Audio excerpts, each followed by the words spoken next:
নমস্কার, আমি Arpita village food থেকে সকলকে স্বাগত জানাই। আজকে করব লাউ পাতার বড়া। এখানে আমি কিছুটা নিয়েছি লাউ পাতাগুলোকে ধুয়ে পরিষ্কার করে নিয়েছি। আর লাউ পাতাগুলো দেখুন একদম কচি কচি আছে। বড়া বানানোর জন্য কচি কচি লাউ পাতাগুলোই নিতে হবে, তাহলে বড়াটা খেতে ভালো লাগবে। পাতাগুলো তো আমার ধোয়াই আছে, সেই জন্য আর আমি ধোবো না। এবারে আমি লাউ পাতাগুলো কেটে নিচ্ছি। আর লাউ পাতার উপরে যে ডাঁটিগুলো ছিল সেগুলো আমি ফেলে দিয়েছি। আর লাউ পাতাটা দেখুন আমি কুচি কুচি করে কেটে নিচ্ছি। এই লাউ পাতাটা যদি একটু বড় বড় করেও কাটা হয় তাতেও কিন্তু কোনো অসুবিধা নেই, লাউ পাতাটা নরম। দেখুন বন্ধুরা, এইভাবে আমি সব পাতাগুলো কেটে নেব।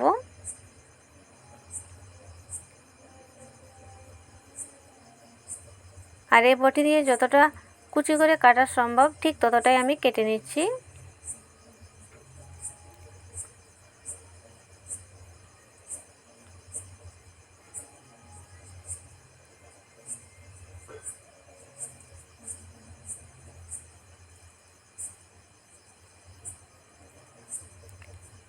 আর দেখুন সব লাউ পাতাগুলো আমার কাটা হয়ে গেছে।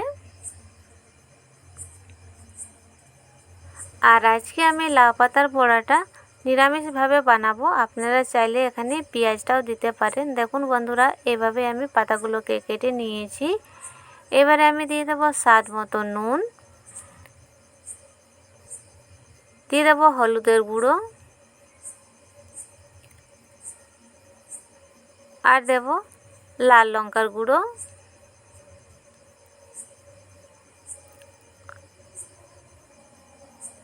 দিয়ে দেবো কালো জিরা। আর এই কালো জিরাটা দিলে বড়াটা খেতে দারুণ লাগে।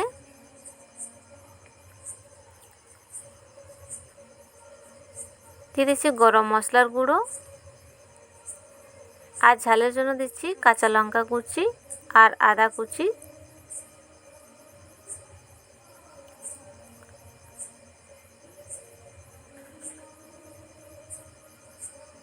এখানে আমি 1 বাটি বেসন নিয়েছি। এই বেসনটা পুরোটাই লাগবে। আমি অর্ধেক অর্ধেক করে মিশিয়ে নেব।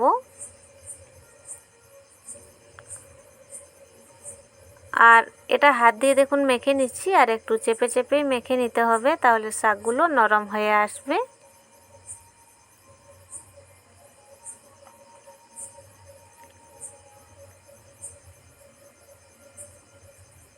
এবার আমি অল্প অল্প জল দেব, জলটা বেশি দেব না।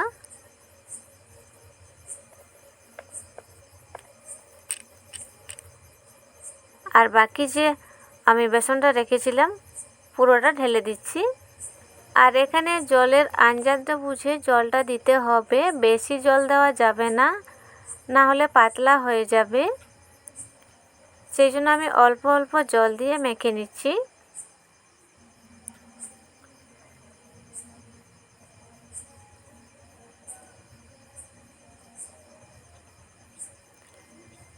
আর দেখুন মেখে নিয়েছি। বেসনের পরিমাণটা আমার একটু কম হয়ে গিয়েছিল, সেই জন্য পরে আবার 3 চামচ বেসন দিয়ে দিয়েছি।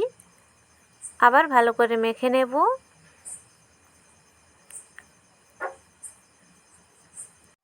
আর দেখুন ভালো করে মেখে নিয়েছি। এবারে বড়াগুলোকে ছোট ছোট আকারে বানিয়ে নেব।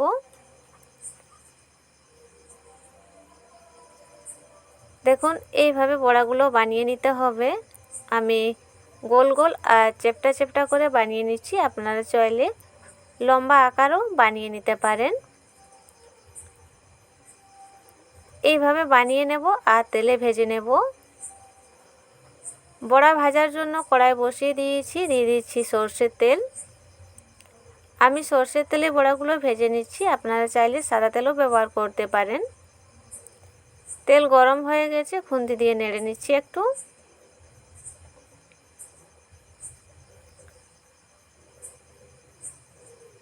নেড়ে নিয়েছি। এবারে বড়াগুলো তেলের মধ্যে ছেড়ে দেব। গরম তেলের মধ্যে বড়াগুলো দিয়ে দিচ্ছি। আর দেখুন বড়াগুলো বেশি বড় না আবার বেশি ছোট না, একদম মিডিয়াম সাইজ করে বানিয়ে নিয়েছি। আর এখানে আমি কম তেলে বড়াগুলো ভেজে নিচ্ছি, আপনারা চাইলে ডুবো তেলেও বড়াগুলো ভেজে নিতে পারেন। আর একবারে বড়াগুলো ভাজা যাবে না, দুইবারে ভেজে নিতে হবে। একবারে আমি এই বড়াগুলো ভেজে তুলে নেব, তারপরে আবার একবার ভেজে নেব। আর দেখুন যেটুকু কড়াইয়ে ধরেছে সেইটুকু আমি বড়াগুলো দিয়ে দিয়েছি তেলের মধ্যে। এবারে একদিকটা হালকা করে ভাজা হয়ে গেছে, এবারে আমি খুন্তি দিয়ে উল্টে পাল্টে নেব।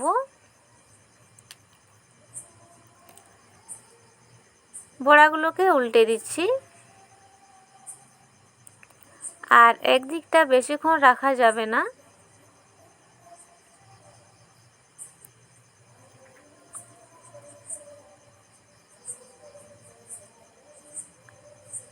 আর দেখুন খুব সহজে উল্টানো যাচ্ছে, কড়াইয়ে লেগে যায়নি।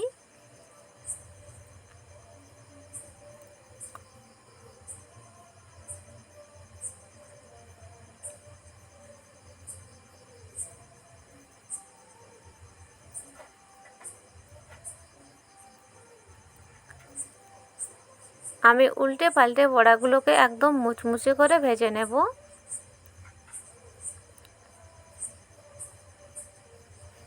আর এই বড়াগুলো উপরটা মুচমুচে হবে আর ভিতরটা কিন্তু নরমই থাকবে, বেশি নরম কিন্তু হবে না। আর দেখুন বন্ধুরা আমি দুইবারেই উল্টে পাল্টে দিয়েছি, আর দুই দিকেই ভালো করে ভাজাও হয়ে গেছে। এবারে আমি বড়াগুলোকে নামিয়ে নেব। তেলটা ঝরিয়ে বড়াগুলোকে নামিয়ে নিতে হবে।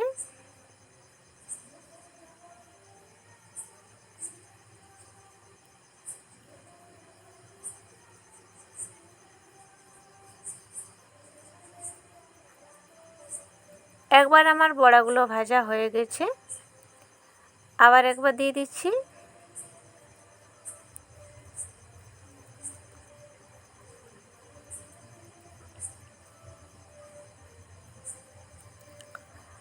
আর এইবার বড়াগুলো ভেজে নিলেই হয়ে যাবে।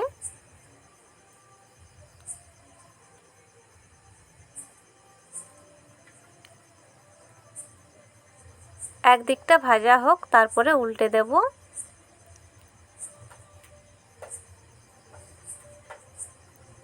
একদিকটা লাল করে ভাজা হয়ে গেছে, দেখুন উল্টে দিচ্ছি।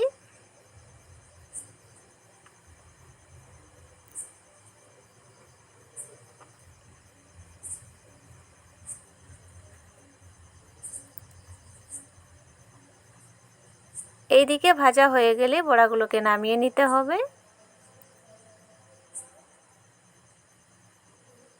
বন্ধুরা বড়া ভাজা আমার কমপ্লিট হয়ে গেছে। এই বড়াগুলোকেও নামিয়ে নিচ্ছি। দেখুন বন্ধুরা বাড়িতে যদি লাউ পাতা আছে তাহলে আজকে বানিয়ে ফেলুন এই দারুণ মুচমুচে বড়া। অনেক সময় বাচ্চারা শাক পাতা খেতে চায় না, একবার এইভাবে লাউ পাতার বড়া বানিয়ে দেখবেন, বাচ্চারাও খেয়ে নেবে। আর এই বড়াগুলো সসের সঙ্গে খাওয়া যাবে, চাটনির সঙ্গে খাওয়া যাবে, ডাল ভাতের সঙ্গে খাওয়া যাবে, নিজের পছন্দ মতো খাবারের সঙ্গে পরিবেশন করতে পারেন। আর এই বড়াগুলো এমনিতেও খাওয়া যায়। দেখুন একটা বড়া আপনাদেরকে আমি ভেঙে দেখিয়ে দিচ্ছি। আর সুন্দর করে লাউ পাতার উপরে আমি সাজিয়ে নিয়েছি। আজকের ভিডিওটা যদি আমার ভালো লেগে থাকে তাহলে লাইক করবেন, শেয়ার করবেন, আমার চ্যানেলটা সাবস্ক্রাইব করে আমার পাশে থাকবেন। দেখা হবে অন্য কোনো ভিডিওতে। ভালো থাকবেন।